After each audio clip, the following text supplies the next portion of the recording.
வந்து ஓகே மக்களே, இப்போ வந்து நீங்கள் வந்து நம்ம வந்து கேம்லிங் நெக்ஸ்ட் பண்ண போகிறோம். போன பாட்டில் வந்துட்டு இப்போ வந்து போகலாம். ஓகே, இப்போ வந்து என்ன பண்ண போகிறோம்னா லாஸ்ட் பாட்டில் வந்து இந்த 3 கழிச்சிச்சு.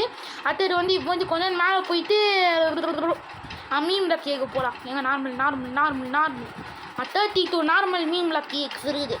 போகலாம் அப்படியே பண்ணிக்கினே இருக்கணும். இதான் நல்லதாக கச்சா நல்லாயிருக்கும். அர்னினி நீ பாடி பில்டர் இன்னி நெக்ஸ்ட்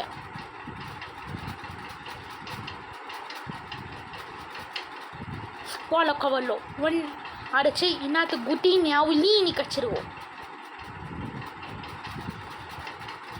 அப்படியே ஸ்டாக் செக் பண்ணிக்கலாம். பரவாயில்ல, ஓரளவு லக்கு இருக்குது. எதுவுமே இல்லை. திரும்பியும் எனக்கு அந்த கேட்டுக்கு குட்டினி அவளீனி கச்சிடும். சரி, நெக்ஸ்ட்டு இப்போ வந்து இந்த வீடியோ முடிஞ்சிச்சு மக்களே. அடுத்த பாட்டில் பார்க்கலாம். பாபா.